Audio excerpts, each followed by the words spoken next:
The legendary Nicko McBrain just broke the silence about his future at Iron Maiden, which together with the recent Bruce Dickinson comments and the fact that Nicko just made a live comeback does give us some hope for the future. So let's talk about it. Here you go.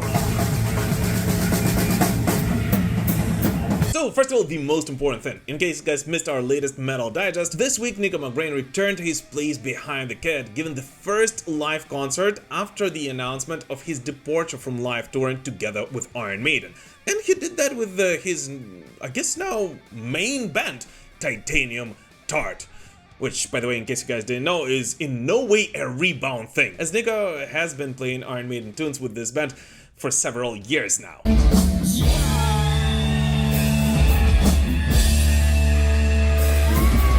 And so on the 17th of July, Titanium Tart kicked off their Florida tour, with the first concert all in all featuring 11 Iron Maiden songs, including Number of the Beast, No More Lies, The Clansman, Infinite Dreams, The Porchman, Stranger in a Strange Land, Darkest Hour, Moonchild, Rime of the Ancient Mariner, and Heaven Can Wait. And just run a little bit ahead of myself here, Nicko actually did a pretty amazing job on all of those.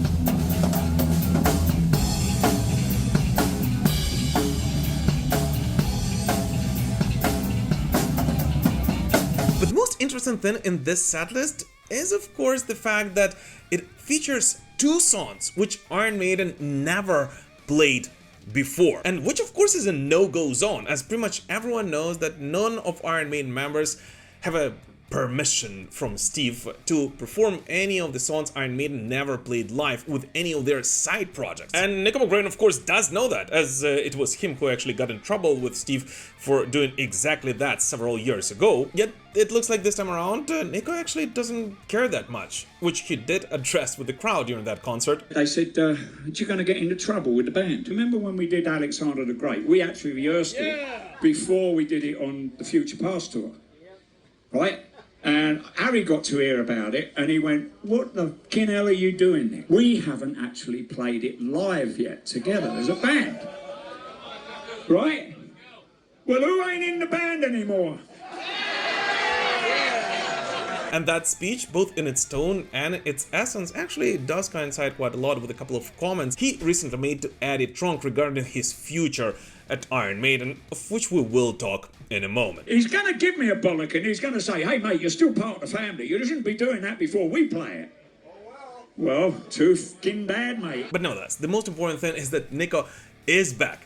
And I have to be honest with you, that it was so freaking emotional, and I can't even imagine how emotional it was for the people who actually attended that concert, but even for me, who just watched this concert on YouTube. By the way, huge thanks to Captain Harris and everyone else who uploaded the videos from it, to see the legendary Nicko McBrain behind the kit once again. As the truth is that, well, while Simon is a great drummer, no questions asked there, but for all of us die-hard Iron Maiden fans, at this stage in their career, no one can really replace the legendary Nicko McBrain, who, by the way, despite what anyone may say, is still the best looking bloke in this band. You know what the beautiful thing is about this whole deal with me not playing and Simon coming in? I'm still the best looking king bloke in the band. Harry used to hide me behind a big drum set, because all you girls would be looking at me and not him and the boys. Oh, another thing about this concert which is rather important is that it actually featured Moonchild and Rime of the Ancient Mariner, one of the hardest songs for a drummer to play in the entire Iron Maiden catalog, and definitely the hardest song to perform out of the ones that Iron Maiden performed on their Run For Your Lives tour this year. And although, yeah, maybe Nicko didn't do all of the fills exactly the same way as he played them back in the 1980s, but still the feel and the groove with which he performed both of those tracks was simply unbelievable, and simply cannot be matched by anyone, as if Nicko almost did that on purpose, just to prove himself that he can still do that. And you know what? At least to me, he definitely succeeded in this task.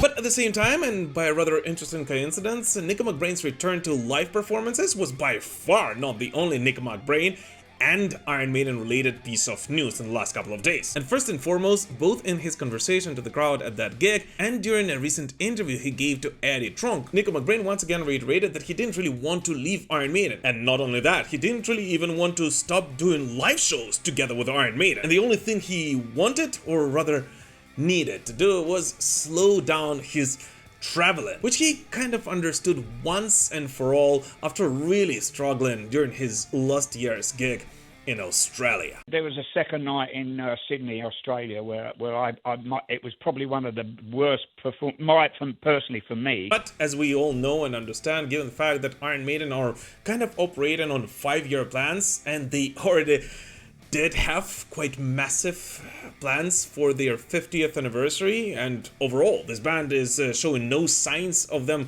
even thinking about slowing down. There was simply no other choice for Nicko McBrain, Steve Harris and Rod Smallwood than to come to the decision which we are all sadly aware of.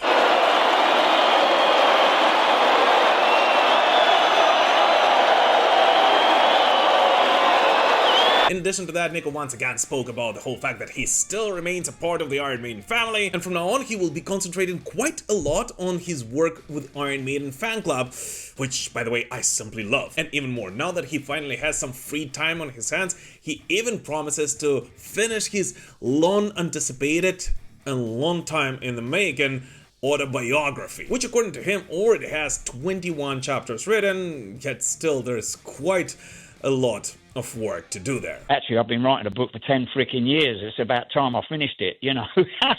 But when Nicko McBrain was asked about his future at Iron Maiden, this is where the conversation has gotten really interesting. As first of all, as of right now, Nicko said that he hasn't spoken to anyone at the Iron Maiden camp about the possibility of making a new Iron Maiden album. Or more precisely, he said that he doesn't really know anything about a new Iron Maiden album. Yet at the same time, he kind of thinks that if Iron Maiden decides to release another one in the coming years, he might do a couple of tracks on it, which is kind of strange. It's a possibility I'll do a couple of tracks off the album. First of all, why did Nicko say that he would probably play just on a couple of songs, if he said multiple times that he still remains in the band and the issue is simply with traveling, not the studio work? And secondly, yes, on one hand, a couple of years ago there was an interview in which we found out that at least some Iron Maiden members weren't really too interested in making another Maiden record in the future. But at the same time, this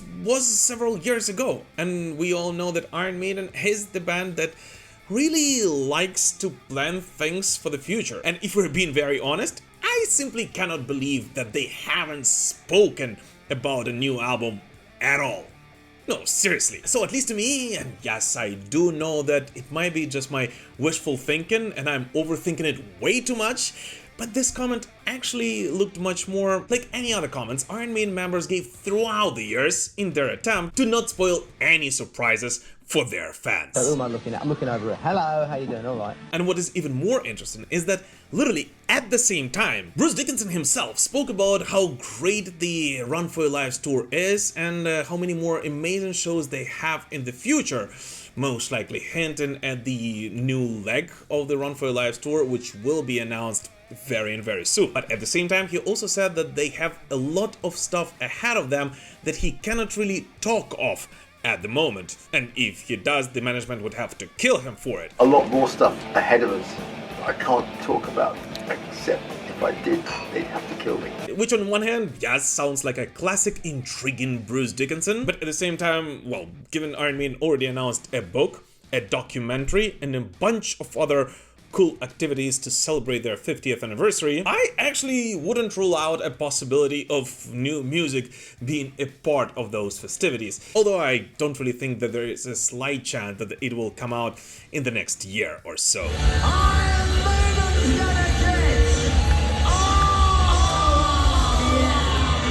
But at the same time, this comment could also relate to something completely different that Nicko McBrain said in that same interview. As although nothing is set in stone yet, Nicko said that there is a possibility of him reuniting with his bandmates when Iron Maiden come to the United States. Which, I don't know about you, but at least to me, does sound like there's a very, very high chance that when Iron Maiden announced their North American leg of the Run for Your Lives tour, the most important concert of that run will be in Florida, and there will be one more guy up on that stage. I don't know. I mean, it's a possibility that when they come over here, I might end up doing a show with them. And if that is true, well, we now see that Nicko himself is actually in rather good shape. And it is with Titanium Tart that he will be keeping up the good work and his practices at least until the next year. Oh my lord, you guys are crazy, you know that?